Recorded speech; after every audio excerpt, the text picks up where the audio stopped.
Excited to be with you this morning. Excited that West Virginia NASW has really, I tell you, it's amazing what WVNSW has been able to pull off based on all the uncertainty and still executing a virtual conference in light of, I'm sure, a lot of pivots and a lot of huddles and a lot of challenges. So just another testament to how strong our West Virginia NASW is. I've always been unbelievably grateful. Sam and Betsy and all of West Virginia NASW have always been very good to me. I've been speaking at the conference for over a decade. I don't know. I know it's more than 10 years. And I know there's a lot of planning that goes into it. And I'm always happy to be a part of it and really proud that I'm a member of West Virginia NASW. So I'm excited to share the content with you, and I'm also excited about the other sessions that we have going on throughout the conference. This was a topic. This is a topic that I've talked about before prior to the pandemic, but now it just seems to be a lot more relevant. Not that stress and self-care wasn't always relevant, but it's obviously has a unique relevance in the context that we're living in these days. I've got about an hour to talk, so I'm going to try to hit on some, just kind of give you an overview. We're going to talk a little bit about the context of understanding stress, toxic stress, trauma, the different manifestations of how that works, where regulatory fatigue plays into that. Also, we're going to talk a little bit about the pandemic and the unique experiences that the pandemic offers. So I think that's going to be important as we kind of walk through these things. But I do want to tell you a couple things real quick because, I'm not going to go through any kind of bio type stuff, but I'm the Associate Director of the West Virginia Autism Training Center at Marshall University. And I always want to make sure people know who we are and what we do. The West Virginia Autism Training Center, we were actually started in the mid 80s. We have 3 departments now, but initially we were just one department. And the one department was what we call now our direct service department. The direct service department is an autism specific department where we provide support to individuals with autisms and the communities that surround them through a lot of things like everything from community education events, parent cohorts, make it take it events, online coaching for families, just a plethora of YouTube videos, things like that. Just anything we can do to improve the lives of individuals with autism in a variety of ways, from the micro to the macro level. Our second department, which is our second oldest department, is our college program, which we were the first program in the country to have a higher education program that supports individuals with autism who are also degree-seeking students in an institution of higher education. This fall, we have about 50 students that we will be supporting on Marshall's campus. And like I said, these are degree-seeking students. So these students are admitted into Marshall like any other student. They have the same admission criteria as any other student, but they also have a clinical diagnosis of autism. And that's where our program helps to support them in working with the specific challenges that autism can present in higher education and the transition into adulthood. We do a lot of work on like independent living. We do a lot of work on social skills. We do a lot of work on executive functioning. Really proud of our program. We're the first in the country and still believe we're the best in the country, and proud that in West Virginia we have the premier program for individuals with autism who are seeking higher education. Our newest department is our West Virginia Behavior and Mental Health Technical Assistance Center. That Technical Assistance Center was developed through a partnership with our agency and the West Virginia Department of Education's Office of Special Education. And we have 3 core projects that exist under that technical assistance umbrella. It's our school-wide positive behavior support project, which is where we train school teams on how to implement positive behavior supports in schools for better behavior support systems. Our early childhood positive behavior support system, which is where we train classroom teams, teachers and teaching assistants, on how to implement behavior support systems in the early learning environment. And then we have the mental health first aid project, which is where we do. A lot of you guys, I'm sure, are already aware of what that is, but it's basically like a general training to increase the overall community knowledge of mental health challenges and how everybody in the community can participate in supporting individuals with mental health challenges, the same way that anybody can learn first aid, or, you know, in a physical sense, we can also be more thoughtful citizens in supporting our other citizens who might be dealing with mental health challenges. So that's who we are with the ATC. I've been with the ATC for about 6 years now. So one thing I will say in talking about self-care is my disclaimer in self-care and stress is that the presenter of this content is a profoundly flawed human being that struggles with stress and self-care. So I'm not talking to you as if I'm the Dalai Lama and I figured all this stuff out and I sit around and meditate my way through my stress but I am by no means that person. I am a student of this content and a daily practitioner in order to help me function the best way I can function. So the content I'm going to talk about, and I'm going to use a lot of personal examples just because that's the relevance piece for me. So I'm going to blend the science and some of the personal relevance experiences I've had. But I just want you guys to know that, you know, a lot of this stuff is really about doing the work, but it's not about perfection because there is no real like end result where you're the perfect self-care person. If you're anything like me, you probably ebb and flow where you're doing well at times, and then you have moments where you kind of dip down a little bit and you're not as strong with your self-care and stress management, and then you come out of it. And sometimes that can be related to seasons, sometimes that can be related to life experiences. So I just want people to understand the importance of that. Now, one thing I will say that's really important is that we do need to understand, before we get into a lot of strategies, we need to understand the neurology of stress and trauma and how it affects our brain and how it impacts our interpretation of the world and our ability to perform at an optimal level. So what we're going to do now is we're going to talk a little bit about stress, trauma, toxic stress, and what those things mean. Now, the first thing I want to mention to you is kind of give this freshman biology definition of what is stress. Well, stress, by that basic definition, is anything that disrupts homeostasis. And you kind of remember that from your science classes in school. And what that was is homeostasis is balance. So anything that disrupts balance can be considered a stressor. Now, why is that important? Because it's critically important because it's understanding that there are things that are going to interfere with your stress. There are things that are going to interfere with your ability to function. But not all those things are bad. A stressor can be a positive stressor that disrupts homeostasis. Like winning the lottery would be a stressor because it disrupts homeostasis. Now, there's a lot of debate on, a lot of people would agree that would say that the winning the lottery is a long-term negative stressor because of some of the experiences people could have, although I'd like to test that theory. But I think the idea that understanding anything that disrupts homeostasis is a stressor. Now, when we start looking more specifically at what a negative stressor is, there's a few things. And again, there's always going to be debates in science and psychology about the best definition for things. But this is one of the things I do think that I like when looking at stressors to kind of pull it apart. Because one of the things I found when I used to be a therapist full time is people talked about stress like it was this big, like amorphous blob of something you can't quite figure out. So one of the things that you do to help people manage their stress is to unpack it first, to demystify it. It's almost like the way I explain it is, it's like the kid trying to go to bed that sees the human shape in the closet, but when you shine light on it, it's their coat. Stress is kind of that way too, is it once you shed some light on stress and kind of dive into what stress is, how stress works, it immediately demystifies it and immediately takes some of the power from it. But the big thing when we look at stress is, does it cause a physiological response? Is it perceived as aversive? And what's the person's interpretation of control? So let me give you an example, like a lighthearted example. A lighthearted example would be like a treadmill. So does a treadmill cause a physiological response? Yes. Can it be perceived as aversive? Yes. Does the person feel control?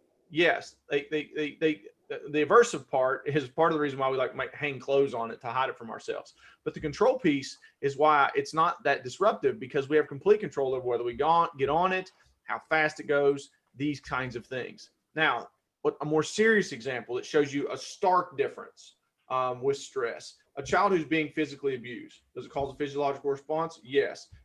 Is it perceived as aversive? Yes. Does the child have control? Little to none. So the big thing when you're going to start to notice as this presentation that I want to try to continually reinforce is the finding of control and the execution of behavior in those control areas is the most important thing when we start talking about the management of stress. And we'll unpack that a little bit more, but I think that's when we start looking at stressors. It's this concept of control that we've got to keep central in our ability to be more effective. So when we look at now, how does COVID fit into this? And one of the things I do a lot of presentations. Obviously, I used to travel a ton. Don't travel as much these days. But one of the things that everything has to relate contextually to what we're experiencing right now, or else the presenter's disconnected, in my opinion. And now this means what COVID is, when you look at it from the stressor indicators I just mentioned to you. Does it cause a physiological response? Yes. Can it be perceived as aversive? Yes. Level of control? Very little. And that's what's kind of knocked us off our horse with this whole thing, is because it's taken away a lot of our certainty. And when your certainty is taken away, what that means is it's taken away your ability to predict the future, which means it gives you, if you can't predict the future, you get anxious because you don't know what to prepare for. So that's what this is actually kind of eroded at, is our sense of control. Our sense of what's coming next. So I think that's critically important that we see, and I'll talk about that more in just a minute. Now, there's all kinds of fancy definitions about trauma, and this is an example of one of those. But one of the things I would that I try to use to describe trauma, and I realize the definition isn't completely exhaustive, but it helps me understand it, is a traumatic event is an extreme deviation from an expected pattern. So what that means is, I'll give you a simple example, a dramatic one, but a simple one. If I have a child, let's say who's 12 years old, and loses his father in a car accident, everybody would agree that's traumatic. And the reason being is because that's an extreme deviation from that child's expected pattern. So in their life, that 12-year-old had, say, 12-year-old boy has, his dad's been in his life, his dad's consistently been there, took him to school, they went on vacation. And not only that, like not only if we imagine a metaphoric road, he's been driving down this metaphoric road that gives him a sense of how the road will go, but also he can look forward into the future at other people's lives and say, oh, wow, look here. Other people's dads are still in their life when they're even in high school, or when they're even in college, or when they get married, or when they have kids. So now our brain projects into the future how the road will continue to go, and we feel safe if that road, driving down that road. So when that child loses their parent, like when that child loses their dad in that car accident, it creates this violent psychological and physiological, I would argue, collision with a new reality, which then moves them into onto this whole other road, which is, in this situation, a terrifying road. Why is it a terrifying road? Because that child doesn't have any idea how to drive down this road, because there's nothing in their psyche that's prepared them for this road. So a lot of times when we're doing clinical care and trauma, it's helping people exist in a new reality that the trauma has now created. Now, again, I always have all these disclaimers because I know there might be that person that goes, but what about this? And what about this? Well, it's an hour presentation and it's impossible to talk about every nuance, but this kid's now on this whole other road. And now they're scared and they're lost and they're confused. Why? Because they don't know how to drive down this road. So what trauma does is it psychologically and commonly physically disorients us because it's such an extreme deviation. Now, I've had some debates with people, and listen, I could be wrong, but my perspective on trauma, people say, has the pandemic been traumatic to everybody? And I would argue no. And here's why. At the macro level, I would say yes. This has been a traumatic societal experience because it has been an extreme deviation from expected patterns at the societal macro level. No arguing that. The economic impact, the social impact, absolutely. But at the micro level, at the individual level, I think to say that it's been traumatic for everybody would be an exaggeration of experience. Let me give you an example. I use my family as an example. I work at Marshall. When the pandemic started, I was able to go remote and work virtually. I've now returned to campus, and and Marshall's doing everything they can possibly do to keep me safe. I've continued to get paid through this whole thing. My wife is a principal of an elementary school. She's been able to continue to work. She's continued to get paid. She's returning to school in the safest environment that they can create for her. My boys are 10 and 13. They can supervise themselves for acceptable amount of times for acceptable tasks.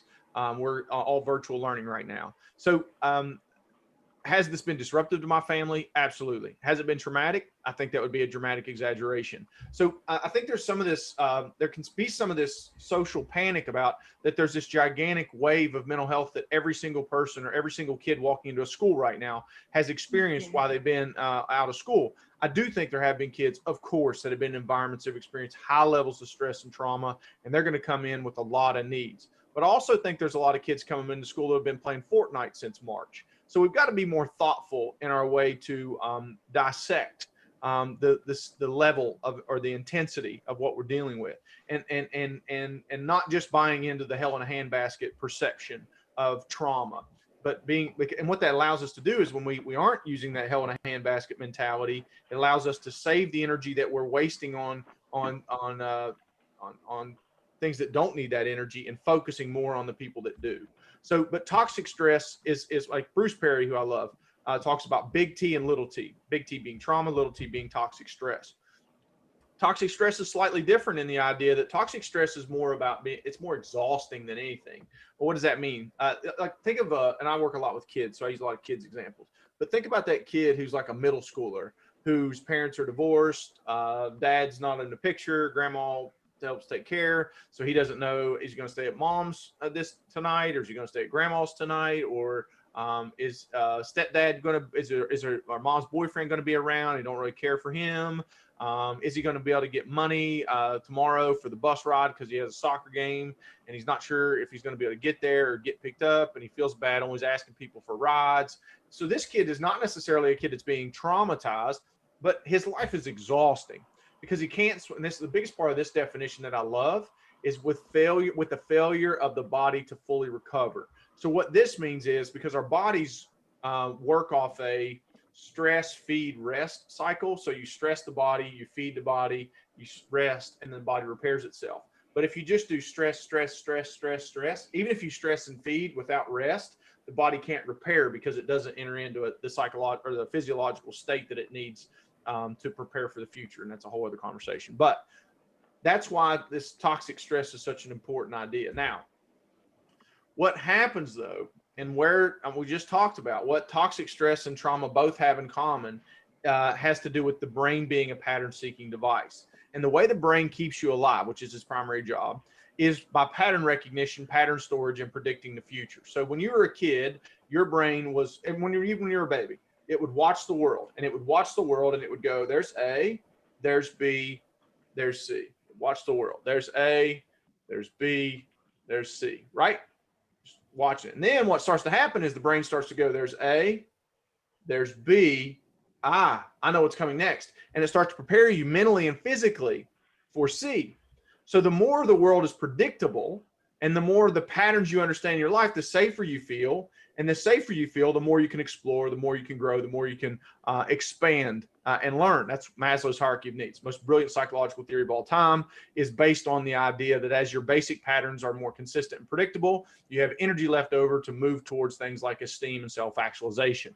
So those are why those are so important. Now, what happens though, and what fear, what toxic stress and trauma have in common is this idea of everything is this manifestation of anxiety. And what is anxiety? In my basic definition, is fear of the unknown. So anxiety is what might happen, what if. So let me give you an example. Pattern testing. You have a toddler who's sitting at a table and they take a sippy cup and they drop it off the counter. They look at you. Parent comes over, picks it up, puts it back on the counter. Toddler waits. If they're worth their salt, they wait till you go back, sit down, take a bite of food. Toddler takes the sippy cup, drops it off the counter again, and looks at you, right? Parent comes over, puts it back on the table. Well, all that kid's doing is pattern testing. What happens when I drop my cup? Now, here's how anxiety can, a basic example of how anxiety can come into the equation. Child drops the cup, adult comes over, picks it up, puts it on the counter, okay? Child drops the cup again, adult comes over, picks the cup up, yells, cusses, screams, throws it in the sink. Now I have anxiety. Why do I have anxiety? Because I don't know what's going to happen when I drop my cup. So this is why pattern testing and pattern recognition is so important. And it's something also that's important to keep in mind. And this is where traumatic experiences or extremely negative experiences can have a really strong impact, or the anticipation of a strong negative event can have a real impact, is to think of it like this. If you went to a rental car place and you walked in because your car's broken down and you had to get someplace really bad, and you go, listen, I need a car. I need a car. I don't care what kind of car it is. I need a car. And they're like, listen, we only got one car left. Great, I'll take it. Like, well, there's a problem with the car. It doesn't matter. I want the car. They said, well, here's the thing. No one's wrecked this car yet, but there's a slight issue a couple customers have complained about, which we haven't been able to confirm, which is sometimes they'll say when you go to hit the brake, it doesn't always catch the first time, and you have to push it a couple times before it'll actually engage. But, you know, nobody's wrecked, and, you know, we don't know for sure. We haven't been able to test it. Let's say you're desperate. You're like, you know what? I've got to have the car. I got to go. I promise you, if you have, if you're a thoughtful person, when you get in that car and you start driving down the road, you're going to brake check that thing. Why? Because what might happen? Because what might happen is such a high level negative event that it disrupts your pattern of how the car is supposed to work, which creates anxiety, and you then try to modulate that anxiety with behavior. And that's where obsessive compulsive behavior can be a challenge too. So, and also things historically, like you take somebody using that same example, take somebody who's been in a really bad car accident. Someone could be in one really bad car accident, and that one really bad car accident can impact their psychology for their whole life, because it's not always about the frequency of the pattern. It can sometimes be the intensity of the pattern and how that disrupts, how it interferes with our internal working models. Because what we develop are these things called internal working models, which is basically our map of the world, our map of how the world works. Now, the challenge, though, is when the world doesn't follow the way we think it's supposed to work. And when it doesn't follow the way we think it's supposed to work, this concept of regulatory fatigue starts to come into the equation. And what that means is it's when our patterns are disrupted, it requires more of our energy and more of our attention to navigate the environment because we're nervous about what might happen. So our anxiety's high. Now, how does this relate to right now? It's a perfect example to talk about how regulatory fatigue happens right now. So let me give you an example.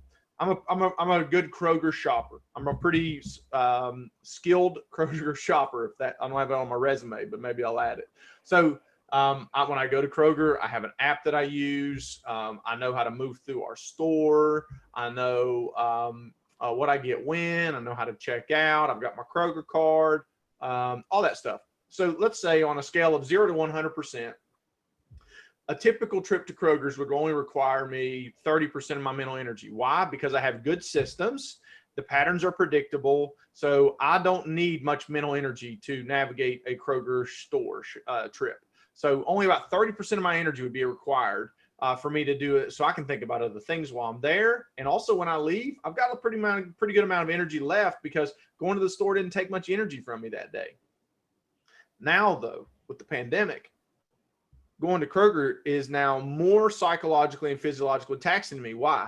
Because now I have to make sure my card's wiped off. Now I have to wear a mask. Now I have to social distance. Now I have to stand on the stickers when I'm checking out. And I'm not saying we shouldn't do any of these things. I'm just saying these are the things we have to do right now.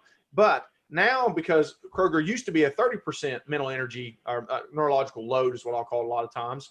Now it's a 60% neurological load because of all this other stuff that I'm not used to doing that I have to do that require more focus and intensity. So what that means is I have to be more focused when I'm there and I have less energy when I leave. So that's why regulatory fatigue is a real thing that we have to be thinking about right now, personally and professionally, in how we're doing our work. And another thing I'll point out, and this sounds like minuscule, but even this concept of even having plexiglass, like if you think about what things mean to our brain, and like, listen, I understand why we have plexiglass. It makes sense. But the reason why you have plexiglass between two things is to protect one thing from another or both things from each other. So that's why there's plexiglass at the zoo, right? It's probably really strong plexiglass, but that's why there's plexiglass at Walmart right now. When you go there, that's why there's that big thing. And your brain knows this plexiglass is here because this is a potentially dangerous situation. Now, again, I'm not saying Walmart shouldn't have plexiglass. What I'm saying is that affects your neurological load. So it's important to understand that these things matter in self-care. These things matter in your ability to regulate. They matter in your ability and understanding that if you are going to perform at the level that you need to perform professionally and personally, you have to account for the context that your brain is existing in and your body is existing in. And understanding, and I'm not going to spend a lot of time on this because I don't have a ton of time, understanding that our brains are unique to all other, we could debate some of this, but our prefrontal cortex is obviously the most developed neurological structure in the animal kingdom. And one of the main things that it does is it helps us to predict the future. It helps us to anticipate what if scenarios, modeling, all that kind of stuff. Like it allows me to try things in my head. It's one thing, as a theorist, I forget his name, but he says, your thoughts can die so you don't have to. So that's one of those things we talk about. Now, one of the challenges with that is, this quote too, is my life is full of terrible misfortunes, most of which never happened. We also have the ability, and this is something that you find with people with high levels of anxiety, is they have their what if, their what if engine is really revved up. And oftentimes it's revved up at times when they don't want it to be revved up. And we've all experienced this. You've all had like a busy day, and you just and you go to lay down and your day like catches you. And you have like, well, what if this? And I'm stressed about this and stressed about this. That's a very unique human experience. Here's why. I'll give you an example. Like a zebra that's running through the Sahara, and a lion comes out, almost gets it, and the zebra gets away. That zebra has an immediate physiological response. The brain does put that pattern in and codes it. But that zebra doesn't have trouble falling asleep that night saying, man, Carl, he almost had me. Almost died today. I probably wouldn't be here. What if this happens tomorrow? We have a unique thing that separates us, but also it can be challenging too. Some things to think about. But that's also why mood altering substances can be really appealing for people with high levels of anxiety, because especially things like alcohol and, your benzos and things like that, they basically, the best way you can say is dampen the brain's prediction, or for example, alcohol. One of the first things that alcohol does is slow down the functioning and take offline your prefrontal activity, which means you don't worry as much. You're not as stressed. That's why people will get more social, and they'll be more at first. They can be more social and more carefree and all that, is because it shuts down the worrying part of your brain first. And then eventually, if you drink enough, it'll shut all your brain down. So that's why for some of our folks, anxiety, and I've also seen a lot of people with opiates, where opiates really can be decrease their anxiety as well. But that's a whole other talk. But the biggest thing we start to notice, that when you're in these environments where patterns are not predictable, and if that happens over and over and over, and you can't quite seem to get a grasp on what you can do about it, the challenge is you can start to enter into a state of learned helplessness, which is, I can't predict the future, so I feel like I'm a victim of what is happening to me. So I think that's a really important thing to kind of pull apart, is to look at learned helplessness as probably the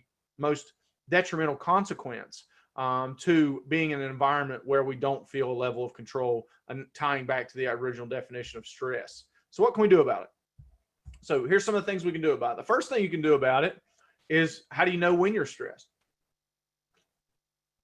This should be an activity that you actually do, whether you do this at work with your colleagues, whether you do this in some sort of therapeutic situation, whether you do this personally in journaling. This is something I've had to think about myself. My biggest, sorry, I got a hum on my speaker. One of the things that I have to think about is, I can tell when I'm getting stressed. I'll hold it in my neck and in my shoulders, mostly like this triangle here. I hold my stress typically. Also get really irritable with new requests. And if I get too overwhelmed and stressed, I'll sometimes check out, meaning, but if I get buried with email, I can check out a little bit. So I can tell when those things are happening, that's when I'm getting stressed. What things push, do you know what things push your buttons? Are you aware of the things that push your buttons? Are you aware of the unique things that seem to impact you? One of my biggest ones is people that are inconsiderate. And I'm a very rule-driven person. So people that don't cooperate with the rules of society, that irritates me, even if it's just like rude and inconsiderate. And I give you, but I have to be careful though, because if you're in this process though, you have to start looking at what things are you giving a lot of your psychological real estate that isn't a real good use of your psychological real estate. Let me give you an example, and I'll tell them myself. In our office, we have a kitchenette, and one of the things I used to complain about all the time, and now I look back at it, how ridiculous. It must look like this 9-year-old man standing around complaining about stuff all the time. But when I would go in and the Keurig would be there, and the Brita would be empty, and the Keurig would be empty. And listen, I still stand by my assessment that like you've got serious empathetic and psychological problems if you will allow yourself to do that. You don't care about anybody but yourself.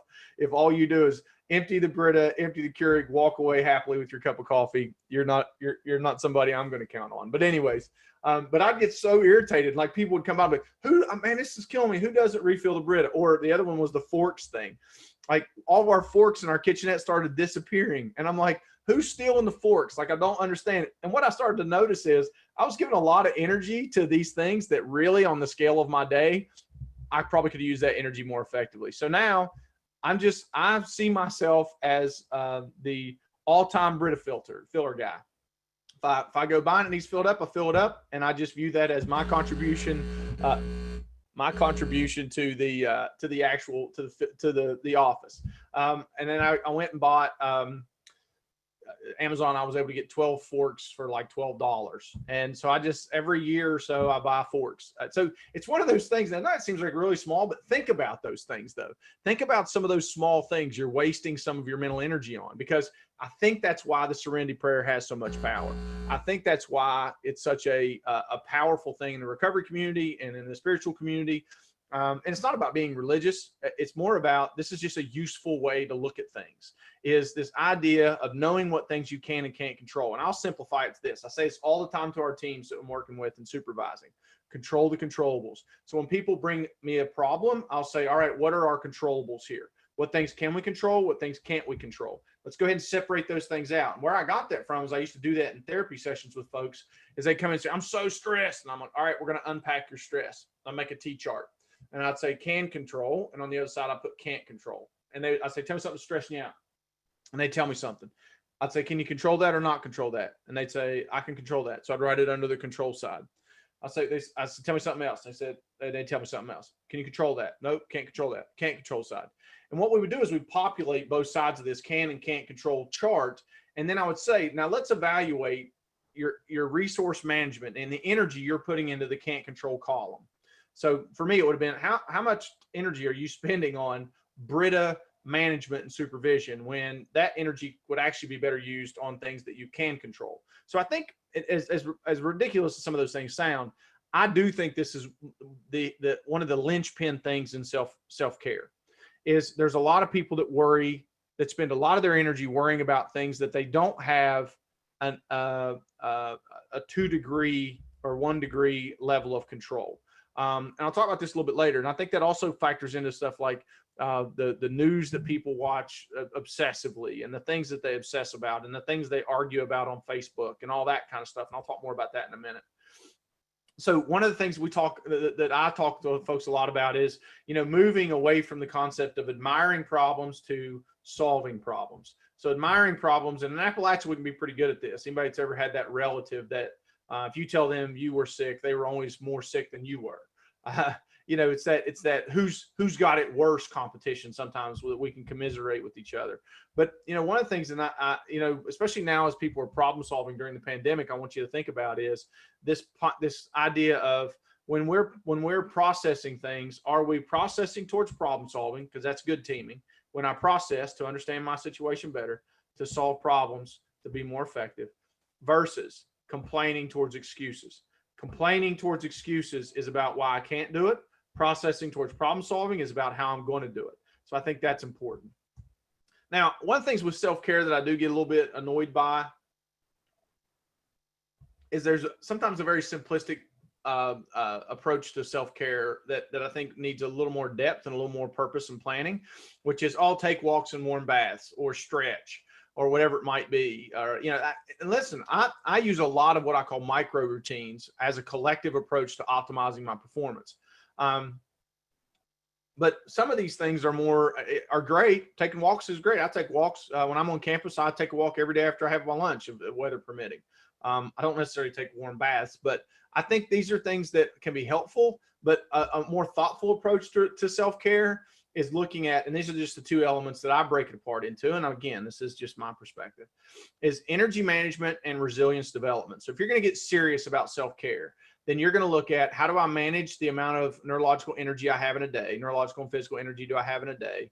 And the second part is, how do I develop my capacity? So one is, you're managing the gas in your tank.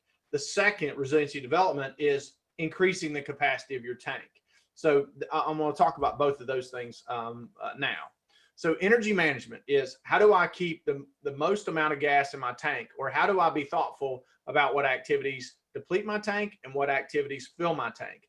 So I'm really looking at managing my energy through the day from a performance standpoint. My background, I played football for a number of years and played football in college. And so I sometimes will approach things from a sports perspective. So it's about a performance. And I think it would be productive if a lot of people viewed their day in a performance way, like an optimal optimization. Self-care is not just about relief. Self-care is about optimal performance. Because relief is all fine and good to a certain degree. If you just want relief from stress, then that's where mood altering substances come in, or whatever it might be. But if you want to perform optimally, which to me is a more realistic or more thoughtful goal, then you're at a place where you can more thoughtfully take on the responsibility that the world asks of you. So the first thing we know, and this is everybody that's ever from the recovery community or anything for that matter, has heard of HALT, right? Hungry, angry, lonely, or tired. Now, I've added a second L because I think it's more relevant to people, especially parents. Hungry, angry, lonely, late, or tired. Okay. Late for parents. I just know I'll do some of my worst parenting when I'm late. So first, when you start understanding energy management, is again, unpacking this idea of regulatory fatigue and using a good filter for yourself and the people you care about, which is keeping an eye on, are you keeping fed well? Are you thoughtful about your emotional reactions and anger and a scale of those kinds of things, right? Are you having good social connection? Are you a good time manager or a good planner, right? And do you get plenty of sleep? Those are just basic 101 self-care stuff. I've actually been doing some neat stuff. I'll point to my phone because my phone's right here. And I'll tell you some of the nerdy stuff that I do just for fun. I've been doing some neat stuff on monitoring my sleep. And there's a sleep app that I use, and I'll tell you what it is actually. It's called Auto Sleep. And I dig Auto Sleep. It's pretty cool. It tells, and I use it with my Apple Watch, and it tells me about deep sleep. And I don't know if it's perfect science. It's obviously not perfect science, but it's interesting to see my level of performance and my sleep debt and things like that, and how I perform. So, but also we want to keep an eye on your psychic RAM. Now, what that means is, remember in the old days when computers were super slow, and some computers are still kind of slow, but when you would have like multiple windows open, and as you had too many windows open, that would slow down the functioning of your computer. The same thing works with your brain. If you have too many quote unquote windows open or too much stuff going on in your brain, it can bog down your processing speed, because ultimately the brain is not really designed necessarily to be a filing cabinet. Now, it stores patterns in order to predict the future, but that's more about processing. So the brain is more of a processing tool than it is a storage tool in a lot of ways. So we use knowledge to solve problems. There's a great author, David Allen, who wrote the book Getting Things Done. GTD method is what's called.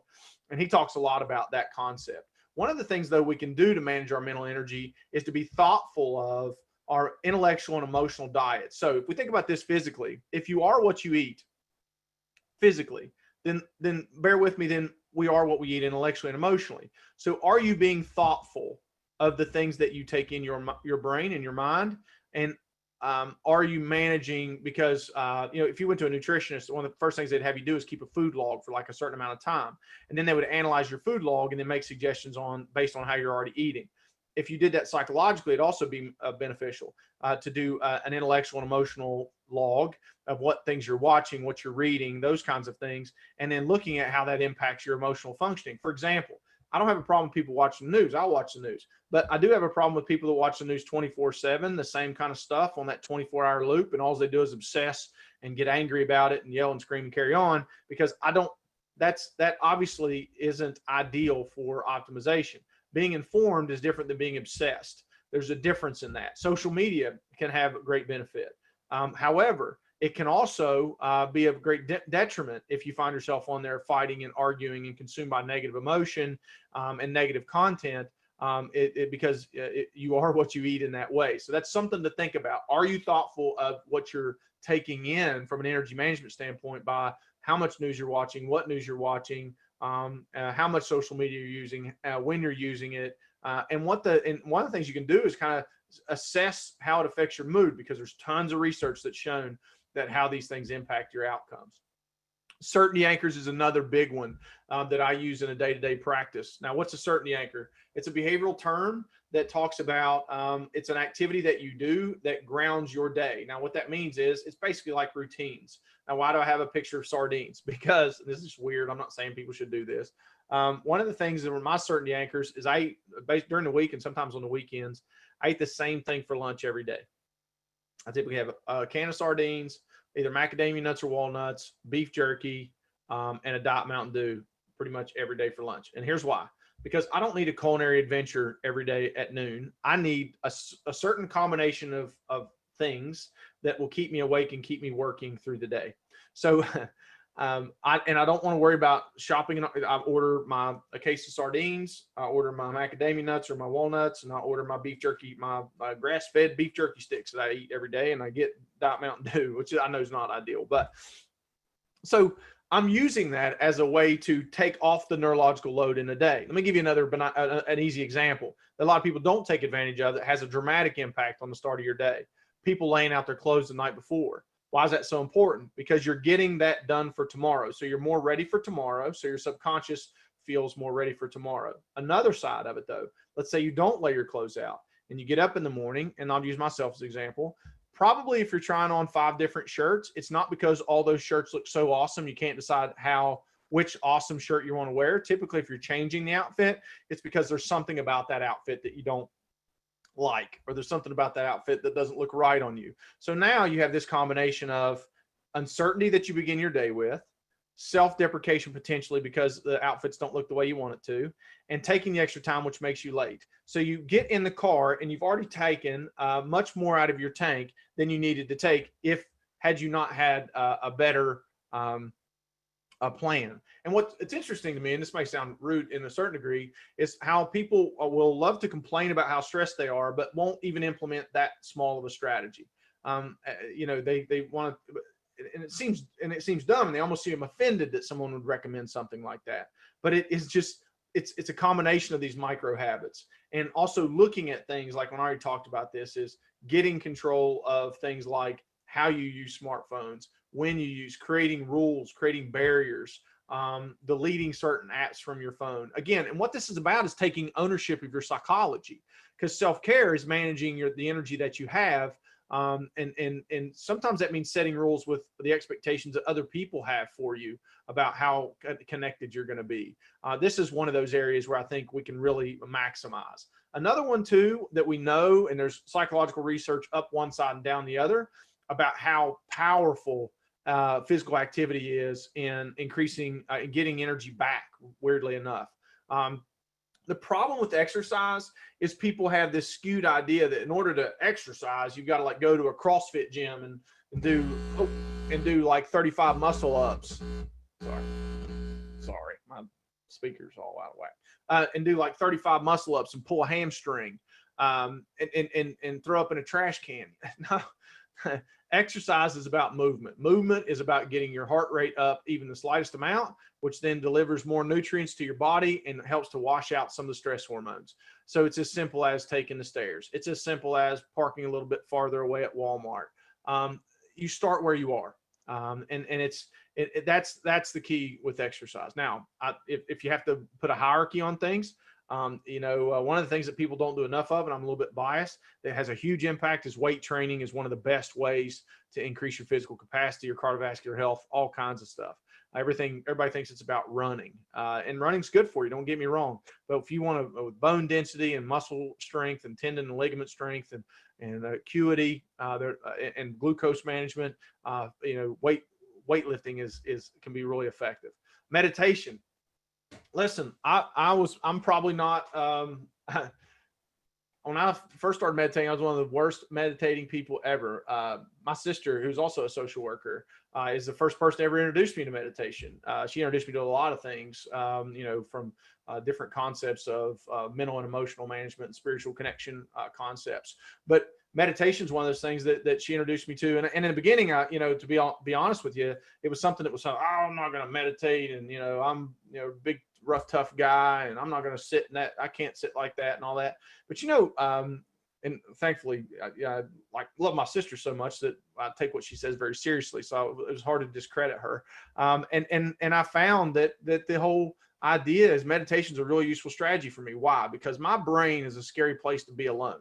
I know I talk fast sometimes, but my brain moves even faster. So one of the things that meditation helps me to do is to ground me. It purposely makes me stop. Now, one of the things I found is I don't do well with traditional, long-lasting meditative practices that require lots of practice or courses or whatever. I really like guided stuff. The one I use is the Waking Up app by Sam Harris. I really dig that. The Calm app's got some good stuff. And it lasts, and I don't have a ton of time. I do 10 minutes at least 5 days a week. But I also understand that there's going to be some of those days where I'm not sharp. There's some days, this morning I had a pretty good session. I try to do it during the week especially, but there's some days where I'm awful at it. But I found what helps me is having that structure. And if you have this aversion to it because it feels too new age to you, listen, just read your research. Meditation is an absolutely fantastic way to, what it makes you do is get more control over your own thoughts, or at least understand, not be a victim of your thoughts. So I really dig that for a lot of ways. Another energy management strategy that's real, and I know I'm doing these quickly because I've got an hour, but is to do something that seems mundane that releases your mental energy. And the reason why I have this picture is organizing your, think about this. Have you ever organized your garage, and then after you organized your garage, you had this burst of energy to go do more stuff? And the reason being is because you get this feeling of effectiveness, which it seems like it would make you tired, but it doesn't always make you tired. It actually gives you more energy because you feel more effective and you feel more industrious. And you'll even walk by that garage, and maybe I'm the only one that does this. After you do something like that, you'll go look outside to be proud of yourself. Or if you organize a closet, and I know a lot of people have done some of that, you'll go look in that closet and you have this boost of energy. Why? Because you feel industrious and you feel prepared. This is one of those things. It's a very basic thing that you can do. If you're trying to get some of your mental energy back, just do something.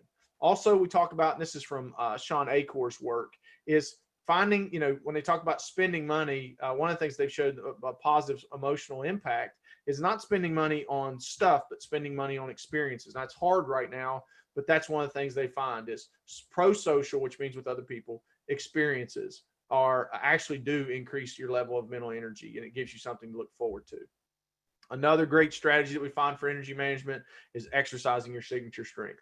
Doing something that you feel effective at is a good way that if you feel drained, it's a good way to get it back. All right. And also social networks. We talk a ton about social networks. We talk a ton about, right now that's hard, but whether it's happy hour or Sunday school or whatever it is, those concepts are really important in finding that. Now, I'm going to jump forward a little bit here because I'm going to run out of time. Resiliency development. So we talked about energy management. Now we're talking about resiliency development. So where this factors in is energy management is about managing the gas in the tank. Resource development is about making your tank bigger. So it's this part in this definition. As much as resilience involves bouncing back through difficult experiences, it can involve profound growth. So it's about bouncing back and getting stronger. That's what we're talking about. So it's increasing the capacity of the tank. And this is the main concept I want to mention in this. And this is from Acor. And I love this idea of the rational optimist. And the rational optimist, there's naive optimism is dangerous, because it's an optimism that's not based on a better understanding of the world. Rational optimism is actually much better because it's a level of optimism based on an understanding of the complexity of the world and the challenges of the world. So, there's this idea of rational optimism, and I'll unpack a little bit more. It's kind of the counter when I talked earlier about learned helplessness. Learned helplessness is this belief that you're a victim of the environment, that there's nothing you can do about it, that the patterns aren't predictable. And what feeds that sometimes, just something to think about, I'm going to borrow from that previous section, is that intellectual and emotional diet you take in can reinforce the fact that you just feel like if you sit and just watch news about the COVID rates in Texas, you're probably going to have some learned helplessness. Why? Because you can't do anything about the COVID rates in Texas. Or if you're constantly watching stuff about mail-in ballots in Maine, and you're getting all pissed off, or sorry, getting all mad about it. Sorry, I got a little fired up. Getting all mad about that, you're going to enter into some learned helplessness. Why? Because you're thinking about things that you can't control. Now, if you want to talk about that stuff in West Virginia and you're going to go volunteer and do something about it, that's different. So optimism is not this idea of, is the glass half empty, half full? Rational optimism is this perspective of effort equals outcome. So it's not, is the glass half empty, half full? It's, where do I get more water? It's, my behavior matters. So it's finding that, we go back to the original definition of stress, which is control. I find my control. I control my controllables, and then I focus my energy and my effort on those controllables. And this is, I borrowed from the great 1990s philosopher, Lloyd Christmas. Lloyd Christmas, if you haven't seen the movie Dumb and Dumber, I encourage you to do so immediately. It's a cinematic masterpiece. And it's Lloyd and Harry followed Mary Swanson through the whole movie. And Lloyd's infatuated with Mary Swanson. Finally gets in front of Mary Swanson at the end of the movie, and he's standing in front of her and professes his love to her. And he says to her, what's the chance we're going to end up together? And she looks at him and she says, not good. And he says, like 1 in 100. And she goes, more like 1 in 1,000,000. And he looks at her and he said, so you're telling me there's a chance? Now, I'm not saying you have to be naive, but what I am saying is, what more psychologically healthy people do is they find the control, and they focus their control they focus their behavior on the element of control. That's Viktor Frankl's Man's Search for Meaning. That's the Gulag Archipelago. That's Stoic philosophy. All that stuff is all about finding control and focusing control. And the second part about increasing that capacity is stressing yourself on purpose, right? If it doesn't challenge me, it doesn't change me. So and I ask kids this when I'm working with the kids, and I'm working with even our staff, I'll say, what have you done that's hard today? Like, don't tell me you answered email. I know emails are hard. Maybe I'm just being a boy because I don't like answering emails. But anyways, but what have you done that's hard today? I call this bear practice. What have you done to make yourself uncomfortable on purpose today, that when the world makes you uncomfortable, that you'll be a little bit more prepared? So when we look at bear practice, what that means of purposeful stress is, it needs to be moderate, which means it can't completely, and it needs to be transient, which means it comes and goes, and it needs to be safe. So do you, and this is another thing when I see people, I don't have my book with me right now, but I read a book called The Daily Stoic every morning. I really dig it. If you like stoicism, you'll dig it too. But he's talking about, the best time to train, it's what was it they said? It's better to have a warrior in the garden than a gardener in the war. And what basically that's talking about is being prepared. And being prepared is about, do you purposefully create challenge for yourself at times when you're more comfortable?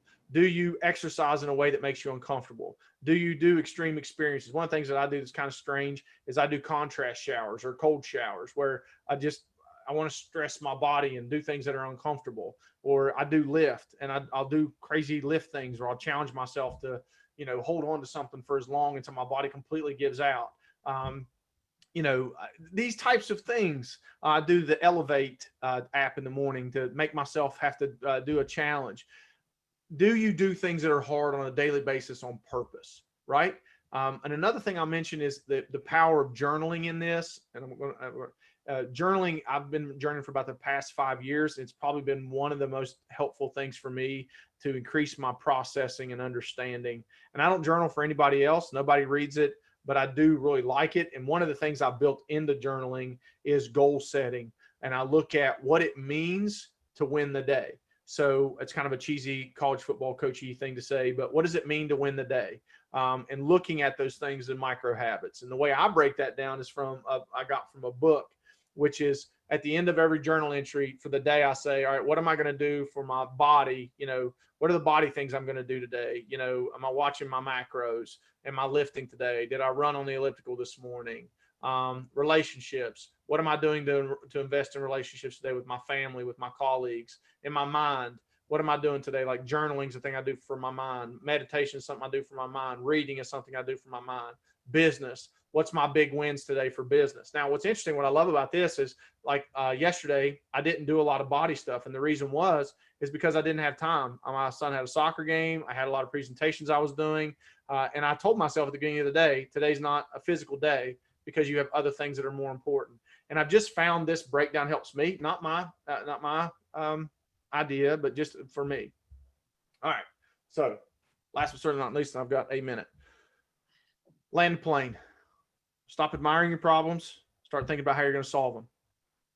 If you find yourself complaining towards excuses, you're telling yourself why you can't do stuff. If you find yourself processing towards problem solving, you're talking about why you can't do stuff. So it's critically important that we think about what are some of these little things we can do better. Self-care, it's kind of this cheesy thing we talk about in the health profession sometimes, but I think it needs to be looking at energy management and capacity building. So that's how you track me down. That's all my stuff.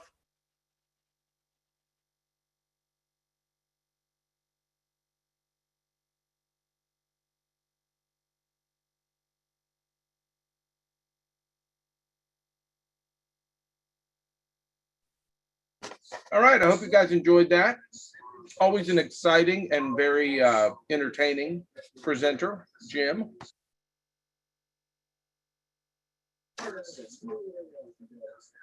Not sure I'm going to jump in a cold shower anytime soon to challenge myself, but yeah, you never know. I remember doing that as a kid though, with the water hose. Is this Brian? It is. Brian, I'm not seeing Jim to make him co-host. Are you? I am not. Are you in there, Jim?